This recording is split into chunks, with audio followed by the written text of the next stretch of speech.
Assalamualaikum warahmatullahi wabarakatuh. Perkenalkan, saya Sriwayu Utami. Di sini saya akan menjelaskan bab 5 tentang konsep penerapan motivasi.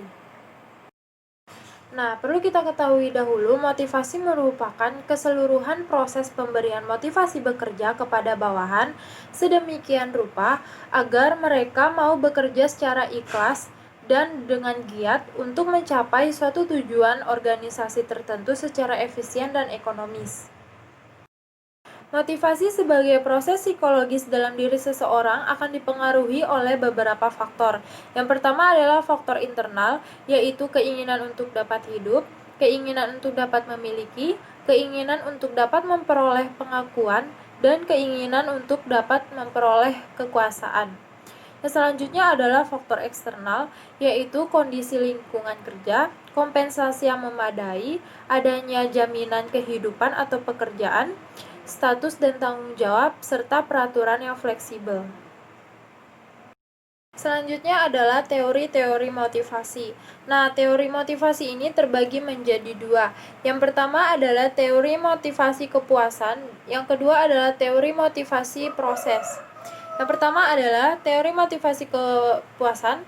Nah, itu didekatkan oleh faktor kebutuhan dan kepuasan individu yang menyebabkan mereka berperilaku dan bertindak dengan cara tertentu. Yang kedua adalah teori motivasi proses, di mana teori ini berusaha agar setiap pekerja giat sesuai dengan harapan suatu organisasi tersebut.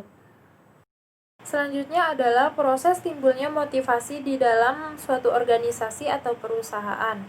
Apabila seseorang memiliki kebutuhan atau keinginan yang belum terpenuhi, maka akan menyebabkan terdorongnya seseorang tersebut untuk melakukan suatu kegiatan.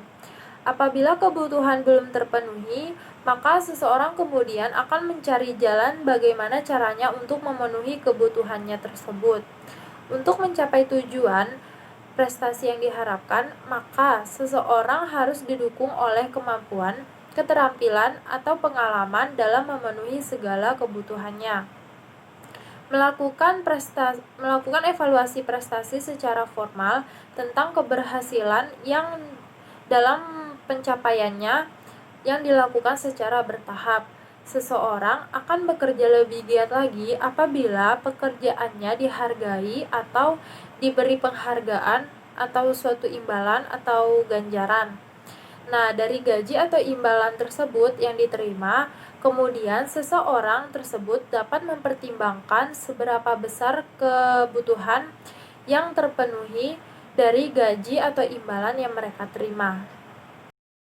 Selanjutnya ada elemen kunci motivasi, yaitu intensitas. Fokus kepada seberapa besar atau karena usaha seseorang untuk mencoba mencapai sesuatu dalam hidupnya. Yang selanjutnya adalah arahan, usaha yang sudah ada dan sudah dilakukan, diarahkan ke suatu tujuan, misalnya tujuan organisasi, dan yang terakhir adalah kegigihan, di mana elemen ini fokus kepada seberapa lama seseorang dapat mempertahankan usahanya. Oke, sekian penjelasan dari saya. Apabila ada kesalahan mohon dimaafkan. Wabillahi taufiq wal hidayah. Wassalamualaikum warahmatullahi wabarakatuh.